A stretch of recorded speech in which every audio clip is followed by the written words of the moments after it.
Halo semuanya, kita semua tahu ya sebelnya kalau makanan jadi basi. Nah, hari ini kita bakal ubah masalah sehari-hari itu jadi sebuah pertualangan sains yang seru. Kita akan bongkar rahasia kuno di balik pengawetan makanan. Anda pernah nggak sih lihat tanggal kedaluarsa dibungkus makanan terus mikir, loh kenapa ya makanan bisa basi? Apa sih yang sebetulnya terjadi di dalamnya? Nah, pertanyaan simpel ini nih yang jadi gerbang kita buat ngebahas semuanya. Jawabannya ternyata ada di sebuah pertempuran. Yap, sebuah perang kecil yang terjadi setiap saat di piring kita, melawan pasukan penyerbu yang nggak kelihatan sama mata kita. Betul, musuh utamanya itu mikroorganisme patogen. Merekalah biang kerok yang bikin makanan kita jadi busuk. Jadi, bisa dibilang, semua teknik pengawetan yang bakal kita omongin ini, yaitu strategi perang kita. Tujuannya, buat menghentikan atau paling nggak memperlambat gerak-gerik mereka. Oke, kita mulai dari strategi yang pertama, ya. Ini adalah pertarungan fisik. Coba bayangin, kita turun tangan langsung buat melindungi makanan kita. Nah, ini dia nih alat-alat perang dasar kita. Pemanasan, pembekuan, pengalengan, pengeringan, dan pembuatan tepung. Masing-masing punya cara kerja yang unik dan cerdas. Yuk kita kupas satu-satu. Pemanasan ini mungkin metode yang paling gampang kita pahami ya. Logikanya simple. Suhunya kita naikin, sebagian besar mikroorganisme jahat langsung mati. Contoh paling klasiknya, ya pasteurisasi susu. Susu dipanaskan di suhu sekitar 60-70 derajat Celcius dan hasilnya susu jadi lebih aman dan awet. Nah, sekarang kita ke lawannya, pembekuan. Kalau dibekukan, mikroba-mikrobanya itu nggak mati, tapi dibikin pingsan atau tidur pules. Begitu suhunya turun di bawah titik beku, semua aktivitas mereka berhenti total. Makanya sayuran beku bisa awet berbulan-bulan di freezer kita, kan? Lanjut ya, ada pengalengan. Wah, ini teknik gabungan yang pinter banget.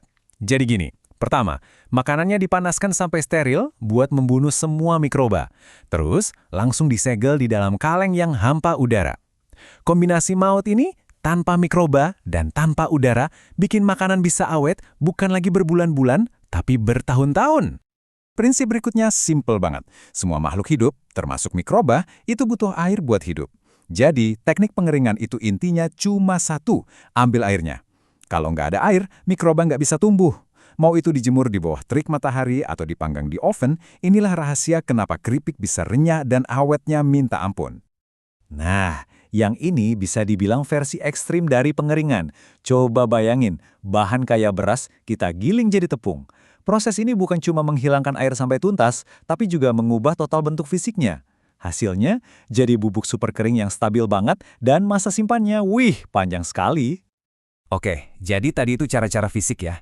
Tapi melawan mikroba itu nggak cuma soal adu fisik. Kadang, strategi paling jitu itu justru dengan mengajak kerjasama alam dan bahkan sedikit ilmu kimia. Di sini nih serunya, kita pakai mikroorganisme baik buat ngelawan yang jahat. Proses ini namanya fermentasi. Atau bisa juga kita pakai senjata alami lain kayak enzim. Contohnya papain dari getah pepaya yang bisa mengubah tekstur dan komposisi makanan biar jadi lebih awet. Dan terakhir, ada pengawetan kimiawi. Ini maksudnya kita pakai bahan tambahan makanan atau biasa disingkat BTM. Tapi, jangan salah sangka dulu. Kuncinya di sini adalah keamanan. BTM yang dipakai itu harus sesuai aturan dan takarannya harus pas banget biar makanannya tetap aman kita makan. Sekarang, yuk kita bedain dua teknik yang kelihatannya mirip tapi beda dan sering banget kita temuin. Pertama, bikin acar. Ini pakai garam dan cuka buat menciptakan lingkungan super asam yang gak disukai mikroba. Contohnya ya acar timun. Nah, yang kedua, pengentalan. Ini buat bahan cair, kayak waktu bikin dodol. Airnya dikurangi drastis dan teksturnya dibikin padat banget. Oke, cukup teorinya ya. Sekarang bagian paling serunya nih. Mari kita jalan-jalan kuliner dan lihat gimana semua ilmu tadi muncul di piring-piring makanan lezat dari seluruh Indonesia. Kita akan mulai tur kuliner singkat kita. Dari Bika Ambon di Medan sampai Pisang Ijo di Makassar, kita bakal lihat gimana tiap daerah punya cara jenius buat mengawetkan makanan, yang seringkali kita nikmati tanpa sadar ilmunya. Kita mulai dari Medan, ada Bika Ambon. Kenapa kue ini bisa awet? Rahasianya ada dua. Pertama, bahan dasarnya tepung yang notabene kering. Kedua, proses pemanggangan dengan panas tinggi yang jelas-jelas membunuh mikroba. Pindah ke Jawa Timur, ada pecel Madiun. Kelihatannya sih cuma sayuran direbus ya, tapi proses merebus atau yang kerennya disebut blanching itu sebetulnya adalah teknik pemanasan singkat. Tujuannya biar sayurannya lebih awet dan mikroba-mikroba yang nempel di permukaan pada hilang. Sekarang kita ke ibu kota, Jakarta, ada kerak telur. Coba perhatikan. Bahan utamanya apa? Beras ketan. Itu kan bahan kering, hasil dari proses pengeringan. Nah, ini contoh nyata gimana bahan dasar yang sudah awet dari sananya jadi kunci utama keawetan sebuah hidangan. Terbang ke Makassar, kita disambut pisang ijo. Di sini, kuncinya lagi-lagi adalah pemanasan. Waktu dimasak, pisangnya bukan cuma jadi matang, tapi mikroba di dalamnya juga ikut mati. Plus, adonan hijau yang membungkusnya itu berfungsi juga loh sebagai lapisan pelindung fisik tambahan.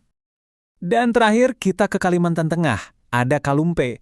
Ini unik. Daun singkongnya itu ditumbuk. Ini adalah proses fisik yang memecah serat-serat daunnya. Efeknya apa? Jadi lebih gampang menyerap bumbu. Dan kita tahu banyak rempah-rempah itu punya sifat pengawet alami. Cerdas kan? Jadi setelah kita lihat semua contoh tadi, ada satu kesimpulan penting nih. Ternyata ilmu pengawetan makanan itu bukanlah sesuatu yang ribet atau cuma ada di pabrik-pabrik besar. Coba deh pikirin lagi, setiap kali Anda masukin sisa makanan ke kulkas, atau pas lagi bikin acar, bahkan pas cuma ngeringin cabe, Anda itu sebetulnya lagi jadi ilmuwan. Anda sedang mempraktikkan ilmu kuno ini. Yup, dapur Anda itu sebenarnya laboratorium sains pribadi Anda. Sebagai penutup, saya mau kasih satu pertanyaan buat Anda. Coba, pikirkan apa makanan favorit Anda. Nah, setelah dengerin semua ini, kira-kira Anda bisa nebak nggak teknik pengawetan apa yang tersembunyi di dalamnya, yang bikin makanan itu enak dan bisa Anda nikmati kapan saja? Coba deh perhatikan pas Anda makan nanti.